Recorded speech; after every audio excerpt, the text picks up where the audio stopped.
बिस्मिल्लाहिर्रहमानिर्रहीम। अल्लाहुम्मा सल्लि अला सय्यिदिना मुहम्मद व आलिहि व इतरतिहि बिज़ाति कुल्लि मलुमिल्ला का अस्तगफिरुल्लाह अल्लज़ी ला इलाहा इल्ला हुवल हय्युल क़य्यूम तुबा ला या हय्यु या क़य्यूम। सलाम अलैकुम तुहाड़ा भरा जवेद इकबाल चट्ठा पंजाबी सांझा तो अज मेरिया सांझा साडे एक सरदार कौम का भरा साडा चौधरी शफीक वैन साहब ऑफ दीपालपुर का लाड़ा जट्टां का तरनाट किस्म का बंदा साडा भरा अज कोई ये तवस्तना किते जा रहे थे काम किते अज दिल किया भी अज कोई असी इस इलाके के बारे इन्हों के इलाके दीपालपुर के इलाके के बारे जिमीदार के मतलब की ख्याल है भी जिमीदार इतने कितना खुशहाल है और जिमीदार की हो रहा। अस्सलाम वालेकुम जी। वालेकुम अस्सलाम। वैन साहब की हाल ने? शुक्र अल्लाह दा चट्ठा साहब तुसीं सुनाओ। शुक्र है मालक दा, अल्लाह दा करम है, सारा कुछ ठीक है लेकिन एक काम ठीक नहीं है जिहड़ा जिमीदार दा ना साडे इलाके च जिहड़ा ना रोण डया सिर ते बाहां रख रोण डया बुरे हाल बांके दिहाड़े। मैं अपनी गल करना 33-34 किले रकबा बीजिया 10 लाख नुकसान आया। गंदम लाई सारा कोई राया लाया बड़ा कोई लाया लेकिन वो 10 लाख नुकसान आया।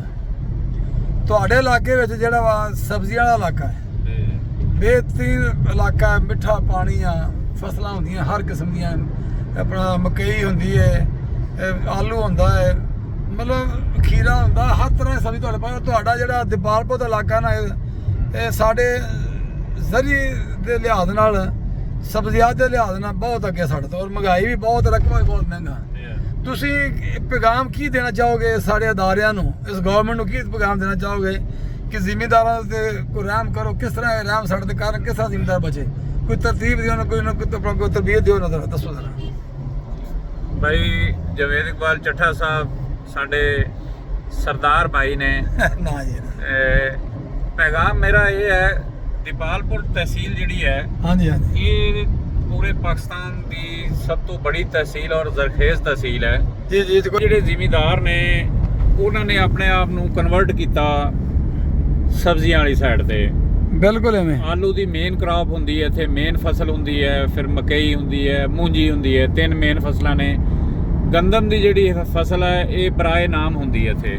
ने गंदम ਤੁਹਾਡੇ ਹੁੰਦੀ ਘਾਟੇ ਵਗੇ ਹੁੰਦੀ ਵੀ ਲੋਕ ਬੀਜਦੇ ਨਹੀਂ? ਬੀਜਦੇ ਨਹੀਂ ਉਹ ਇਸ ਵਾਸਤੇ ਕਿ ਇੱਥੇ ਬੜੇ ਬੜੇ ਜ਼ਿਮੀਂਦਾਰ ਨੇ। जी जी बिल्कुल एवें 1000 ਏਕੜ 1500 ਏਕੜ 2000 ਏਕੜ 500 ਏਕੜ ਵੱਡੇ ਜ਼ਿਮੀਦਾਰ ਨੇ, ਬੜੇ ਮੋਟੇ ਜ਼ਿਮੀਦਾਰ। ਵੱਡੇ ਜ਼ਿਮੀਂਦਾਰ ਨੇ हाँ जी एवें गल। और फिर ਜ਼ਿਮੀਂਦਾਰ बिजली इतनी महंगी हो गई कि ਜ਼ਿਮੀਂਦਾਰ ने अपने आप ਨੂੰ मैनेज करके सोलर ਤੇ ਕਨਵਰਟ ਹੋ ਗਏ।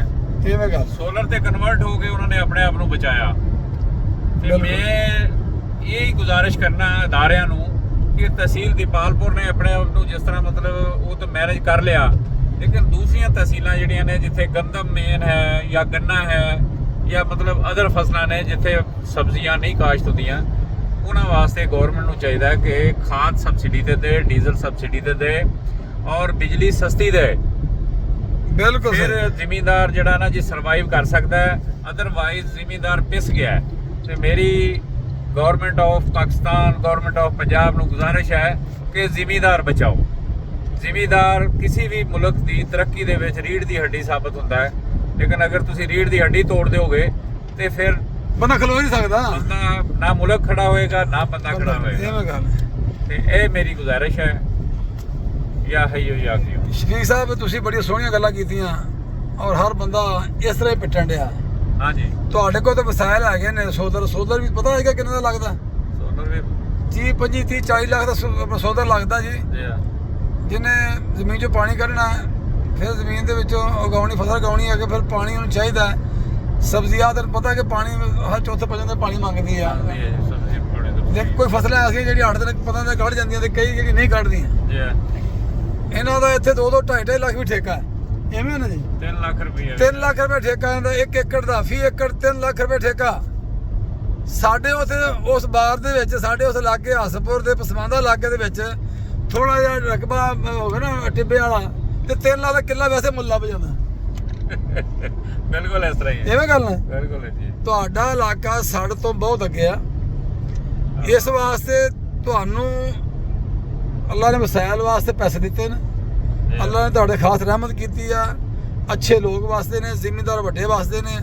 ਵੱਡੇ ਜ਼ਿਮੀਂਦਾਰ ਹੈਗੇ ਨੇ ਨਾ, ਤੇ ਫਸਲ ਬੀਜਦੇ ਨੇ ਉਹਨਾਂ ਫਸਲਾਂ ਨੂੰ ਉਗਾਉਣ ਵਾਸਤੇ ਖਾਦ ਸਪਰੇਅ ਕਰਨ ਵਾਸਤੇ ਗੋਡੀ ਗੋਭੀ ਕਰਨ ਵਾਸਤੇ ਲੇਬਰ ਵੀ ਚਾਹੀਦੀ ਆ ਲੋਕਾਂ ਗਰੀਬਾਂ ਦਾ ਰੁਜ਼ਗਾਰ ਵੀ ਚੱਲਿਆ ਠੀਕ ਹੈ ਨਾ ਜੀ ਉਹਨਾਂ ਦੀ ਵਜ੍ਹਾ ਤੋਂ ਮਤਲਬ ਉਹ ਇਲਾਕਾ ਖੁਸ਼ਹਾਲ ਹੈ ਸਾਡਾ ਇਲਾਕਾ ਜਿਹੜਾ ਸਾਡਾ ਇਲਾਕਾ ਸਵਾਏ 2 ਫਸਲਾਂ ਤੋਂ ਪਾਣੀ ਦੀ ਕਮੀ ਹੈ ਨਾ ਜੀ ਪਾਣੀ ਦੀ ਕਮੀ ਖੁਸ਼ਕ ਇਲਾਕਾ ਹੈ ਪਾਣੀ ਦੀ ਕਮੀ ਹੈਗੀ ਜਨਾਬ ਉੱਥੇ ਜਾਂ ਉੱਥੇ ਕਣਕ ਹੁੰਦੀ ਹੈ ਰਾਇਆ ਹੋ ਜਾਂਦਾ ਹੈ ਤੇ ਕਪਾਹ ਹੁੰਦੀ ਹੈ ਤੇ ਕਪਾਹ ਇੰਨਾ ਖਰਚਾ ਮੰਗਦੀ ਹੈ ਕਿ ਸਾ ਨਿਆਣਾ ਬੱਚਾ ਜੰਮ ਕੇ ਜਵਾਨ ਕਰਦਾ ਜਿੰਨਾ ਖਰਚਾ ਮੰਗਦਾ ਨਾ ਬਿਲਕੁਲ ਇਸ ਤਰ੍ਹਾਂ ਹੀ ਜੰਮਦਿਆਂ ਖਰਚਾ ਫਿਰ ਤਾਂ ਤਾਂ ਹੁੰਦਿਆਂ ਫਿਰ ਪੜਾਉਂਦਿਆਂ ਖਰਚਾ ਹੁੰਦਾ ਇਸ ਤਰ੍ਹਾਂ ਹੀ ਸਾਡਾ ਉਹ ਹਾਲ ਸਾਡਾ ਉੱਥੇ ਹੈ ਨਹਿਰੀ ਪਾਣੀ ਦਾ ਜਿਹੜਾ ਨਾ ਜੀ ਗਵਰਨਮੈਂਟ ਨੂੰ ਚਾਹੀਦਾ ਹੈ ਕਿ ਜਿਹੜੇ ਪਸਮਾਨਦਾ ਇਲਾਕੇ ਹੈ ਜਿੱਥੇ ਮਤਲਬ ਥੱਲੇ ਵਾਲਾ ਪਾਣੀ ਨਹੀਂ ਠੀਕ ਹੈਗਾ ਉੱਥੇ ਨਹਿਰੀ ਪਾਣੀ ਜਿਹੜਾ ਹੈ ਉਹਨੂੰ ਜ਼ਿਆਦਾ ਮਤਲਬ ਮੇਨਟੇਨ ਕਰਕੇ ਉਹ ਜ਼ਿਮੀਂਦਾਰਾਂ ਦੀ ਫਸਲ ਤਾਂ ਕਿ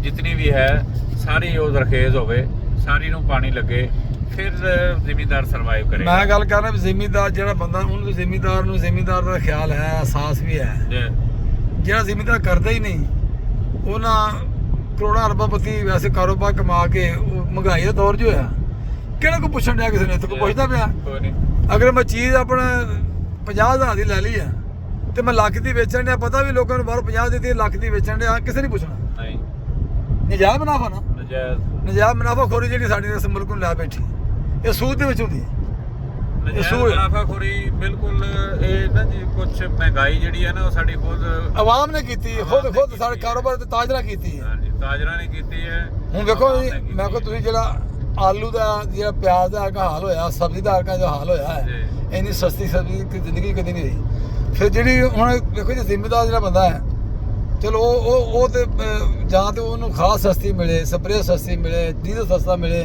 ਫਿਰ ਤੇ ਉਹਨੂੰ ਫਾਇਦਾ ਗਰੀਬ ਨੂੰ ਉਹ ਸਸਤੀ ਆਪਣਾ ਕਣਕ ਲੱਭੇਗੀ ਸਸਤੀ ਆਪਣਾ ਸਬਜ਼ੀ ਲੱਭੇਗੀ ਹਾਂਜੀ ਉਹ ਚੀਜ਼ ਜ਼ਿਮੀਂਦਾਰ ਨੂੰ ਨਹੀਂ ਪਰ ਜ਼ਿਮੀਂਦਾਰ ਨੇ ਮੁੜ ਕੇ ਬੀਜਣੀ ਕਿਉਂ ਆ ਜ਼ਿਮੀਂਦਾਰ ਤੇ ਨਹੀਂ ਬੀਜਦਾ ਕਿ ਮਤਲਬ ਚੀਜ਼ ਇੰਨੇ ਪੈਸੇ ਲਾ ਕੇ ਮੁੜ ਕੇ ਤੇ ਸਸਤੇ ਭਾਅ ਵਿੱਚ ਉਹ ਤੇ ਉਹਨੂੰ ਦੁਬਾਰਾ ਹੀ ਨਹੀਂ ਖਾਂਦੀ ਦੇਖੋ ਜੀ ਉਹ ਤੇ ਜ਼ਿਮੀਂਦਾਰ ਤੇ ਆਖਰ ਇੱਕ ਦਿਨ ਜਿਹੜਾ ਛੋਟਾ ਜ਼ਿਮੀਂਦਾਰ ਆ ਉਹ ਤਾਂ ਫਿਰ ਜ਼ਮੀਨ ਵੇਚਣ ਤੇ ਆ ਜਾਏਗਾ ਮੈਂ ਕਹਿੰਦਾ ਖਤਮ ਹੋ ਗਿਆ ਹਾਂਜੀ ਇਹ ਗਵਰਨਮੈਂਟ ਨੂੰ ਚਾਹੀਦਾ ਹੈ ਕਿ ਇਹਨੂੰ ਜ਼ਿਮੀਂਦਾਰ ਨੂੰ ਛੋਟੇ ਜ਼ਿਮੀਂਦਾਰ ਨੂੰ ਬਹਾਲ ਕਰੇ ਉਹਦੀ ਮਦਦ ਕਰੇ ਉਹਨੂੰ ਸਬਸਿਡੀ ਦੇ ਜਾਂ ਫਿਰ ਓਵਰਆਲ ਇਹ ਮਤਲਬ ਜ਼ਰਈ ਦਵਾਈਆਂ ਖਾਦਾਂ ਇਹਨਾਂ ਚੀਜ਼ਾਂ ਦਾ ਡੀਜ਼ਲ ਦਾ ਰੇਟ ਕਮ ਕਰੇ ਬਸ ਜੀ ਇਹ ਤਾਂ ਸਾਨੂੰ ਚਾਹੀਦਾ ਨਾ ਹੁਣ ਅਸੀਂ ਆਪਣੇ ਅਦਾਰਿਆਂ ਨੂੰ ਰਿਕਵੈਸਟ ਕਰ ਸਕਦੇ ਨਾ ਜੀ ਮਸ਼ਵਰਾ ਦੇ ਸਕਦੇ ਆ ਮਿਹਨਤ ਵੀ ਕਰ ਸਕਦੇ ਆ